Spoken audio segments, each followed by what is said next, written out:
अगर वक्फ संशोधन बिल पारित हो जाता है तो देश की राजनीति एक नई करवट लेगी और नहीं पारित पारित नहीं होने के लिए भी नई करवट लेगी। सब कुछ डिपेंड करता है जो झारखंड का चुनाव, महाराष्ट्र का चुनाव है और 4 विधानसभा के उपचुनाव जो बिहार में है, सब कुछ इसके परिणाम पे डिपेंड करता है। और नीतीश कुमार तो हमेशा उंगली कटाकर शहीद हो नाखून कटाकर शहीद होने वाले व्यक्ति हैं और वक्त के साथ वो हमेशा निर्णय लेते हैं। जो बिहार की स्थिति है, नीतीश जी के खिलाफ एंटी इनकम्बेंसी है, बीजेपी का जो अपर कास्ट वोटर है वो नीतीश जी के साथ नहीं जा रहा है। अभी जो उपचुनाव 4 सीटों पर हुए, वहाँ जो अपर कास्ट का वोट है उसमें बिखराव दिखा।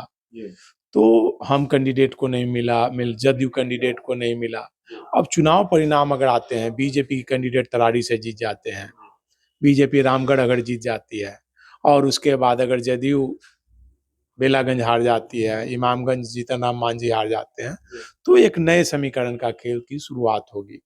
और नीतीश कुमार पहले से ही जान रहे हैं कि प्रशांत किशोर को बीजेपी ने एक मोहरा बनाया है। जैसे पीछे 2020 के चुनाव में जिस प्रकार से बीजेपी ने चिराग पासवान को मोहरा बनाकर नीतीश जी को हराया था, उसी प्रकार से इस बार प्रशांत किशोर और आरसीपी को मोहरा बनाकर नीतीश को धूल चटाने की तैयारी है।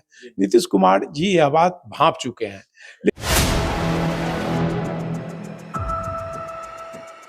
नमस्कार, आप देख रहे हैं 4 PM और मैं हूं अभिषेक मिश्रा। क्या 23 नवंबर के बाद बिहार की सियासत में भूचाल आने वाला है? 23 नवंबर को महाराष्ट्र झारखंड विधानसभा चुनाव के नतीजों के साथ साथ बिहार में भी विधानसभा उपचुनाव के नतीजे आएंगे और जो जानकारी निकलकर सामने आ रही है वो जानकारी ये है कि नीतीश कुमार एक बार फिर बीजेपी को झटका दे सकते हैं। ये उनकी मजबूरी हो या ये नीतीश कुमार की जो आदत है पाला बदलने की उसके तहत हो, लेकिन नीतीश कुमार बीजेपी से अलग हो सकते हैं। हालांकि आज भी उन्होंने कहा है 2 बार गलती हुई, अब नहीं जाएंगे, अब गलती नहीं होगी, अब इधर उधर नहीं जाएंगे।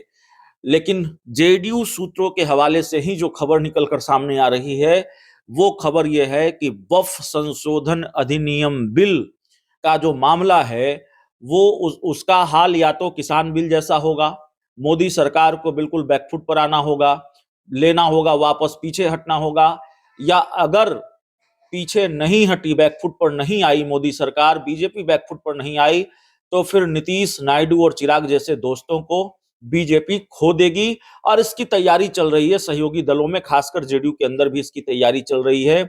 जिस तरीके से मुस्लिम पर्सनल लॉ बोर्ड और जमीयत उलेमा हिंद ने चेतावनी दी, धमकी दी, उससे सकते में है जेडीयू। और बेलागंज और विधानसभा की दूसरी सीटों पर जो उपचुनाव हुए हैं उसके नतीजे सामने आए, वो अगर एनडीए के पक्ष में, और बेलागंज की सीट अगर एनडीए के पक्ष में नहीं गई, जेडीयू सीट वो नहीं जीती, तो जाहिर तौर पर इसका एक और बड़ा प्रभाव होगा। हमारे साथ बिहार के जाने माने पत्रकार संतोष सर हैं, जिनके जरिए हम समझने की कोशिश करेंगे। पिछली चर्चा में ही सर ने बताया था कि देखिए नीतीश कुमार फैसला लेने की स्थिति में हों तो वो कोई भी बड़ा फैसला ले सकते हैं। सर, आज जेडीयू के एक बड़े नेता से बातचीत हो रही थी और जाहिर तौर पर उनसे जो बातचीत का फलाफल निकला है लबो-लुआब है, या और भी कई नेताओं से बातचीत होती रही पिछले कुछ घंटों में, तो वक्फ संशोधन अधिनियम बिल बिहार की राजनीति में एक बड़े खेल की वजह बन सकता है, जो मैं समझ पा रहा हूं। आप क्या देख पा रहे हैं? देखिए, वक्फ संशोधन बिल जो है वो बिहार ही नहीं, देश की राजनीति में परिवर्तन लाएगा। अगर वक्फ संशोधन बिल पारित हो जाता है तो देश की राजनीति एक नई करवट लेगी और नहीं पारित नहीं होने के लिए भी नई करवट लेगी। सब कुछ डिपेंड करता है जो झारखंड का चुनाव, महाराष्ट्र का चुनाव है और 4 विधानसभा के उपचुनाव जो बिहार में है, सब कुछ इसके परिणाम पे डिपेंड करता है। और नीतीश कुमार तो हमेशा उंगली कटाकर शहीद हो नाखून कटाकर शहीद होने वाले व्यक्ति हैं और वक्त के साथ वो हमेशा निर्णय लेते हैं। जो बिहार की स्थिति है, नीतीश जी के खिलाफ एंटी इनकम्बेंसी है, बीजेपी का जो अपर कास्ट वोटर है वो नीतीश जी के साथ नहीं जा रहा है। अभी जो उपचुनाव 4 सीटों पर हुए, वहाँ जो अपर कास्ट का वोट है उसमें बिखराव दिखा। तो हम कैंडिडेट को नहीं मिल जदयू कैंडिडेट को नहीं मिला।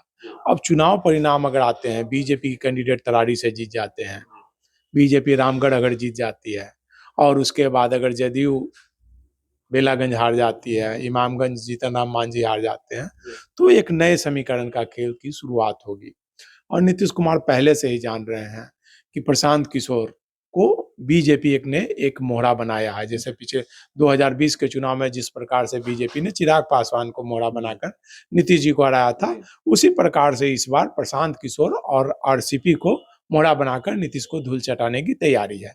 नीतीश कुमार जी यह बात भांप चुके हैं, लेकिन वो जाए तो जाए कहाँ। एक तरफ केंद्र में उनके मंत्री हैं, पार्टी टूटने की संभावना है। दूसरी तरफ है कि भाई बार बार वो बोल रहे हैं कि अब गलती हो गई, अब नहीं जाएंगे। तो जाए तो कैसे जाए? तो एक वक्फ संशोधन बिल जो है वो एक मोहरा बनेगा। अगर उसमें भारतीय जनता पार्टी बैकफुट पर नहीं आती है तो उसे ही मोहरा बनाकर नीतीश कुमार अलग हो सकते हैं। और नीतीश कुमार के बारे में कहा जाता है कि शुरू से 90 से 95 से ही उनके बारे में कहा जाता है। विजय कृष्ण जी उनके मित्र हैं और वो बताते हैं कि वो हमेशा एक दरवाजा खुला रखते हैं और बातचीत का सिलसिला हमेशा जारी रखते हैं। और ज्यादा से ज्यादा अभी बोला जाता है कि देश के सबसे बड़े बार्गेनर नीतीश कुमार को कहा जाता है। वो वक्त के साथ बार्गेन करते हैं, कभी लालू के साथ तो कभी नरेंद्र मोदी के साथ, और बार्गेन करके वो अपनी शर्तों पे राजनीति करते हैं और हमेशा मुख्यमंत्री बने रहते हैं। और अभी जो बारीकी से जरा बता रहे हैं कि आरजेडी जेडीयू को लेकर आक्रामक नहीं है और जेडीयू आरजेडी को लेकर आक्रामक नहीं है, तेजस्वी यादव की यात्रा नहीं हो रही है या कैंसिल हो गई है, जो आप बता रहे हैं, तो जाहिर है चीजें बदल रही हैं और जानकारी, ये जो बदलाव है वो इस जानकारी को पुख्ता करती है कि एक अन्य मार्ग और 10 सर्कुलर रोड के बीच कनेक्शन जुड़ गया है। देखिए, कनेक्शन कभी टूटा ही नहीं था। लालू प्रसाद और नीतीश कुमार दोनों इतने अच्छे मित्र हैं कि जब भी नीतीश कुमार मुसीबत में होते हैं तो लालू प्रसाद उनके साथ खड़े हो जाते हैं। यह आपने कई बार देखा होगा। जब 13 का चुनाव, 14 का चुनाव, 14 में जब हुआ था, जब जीतन राम मांझी मुख्यमंत्री थे और भारतीय जनता पार्टी ने पूरी बिसात बिछा दी थी सरकार गिराने की, और विधायकों की खरीद फरोख्त शुरू हो गई थी। ज्ञानेंद्र सिंह, ज्ञानू, राहुल सहित कई विधायकों का पाला बदलने का मामला आ गया था। वैसे समय में लालू प्रसाद ने नीतीश कुमार का साथ दिया और उनकी कुर्सी बचाई थी।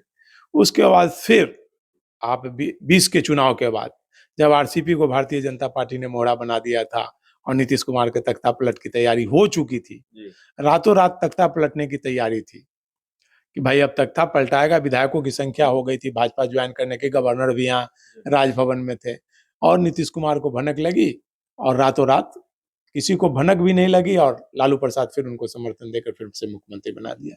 तो नीतीश कुमार ने एक बार बहुत अच्छी बात कही थी कि भाई घर का बच्चा अगर गोद में बैठा हुआ है और बच्चा अगर गलती कर देता है, विष्टा कर देता है, तो बच्चा को फेंक थोड़ी देते हैं विष्टा को साथ।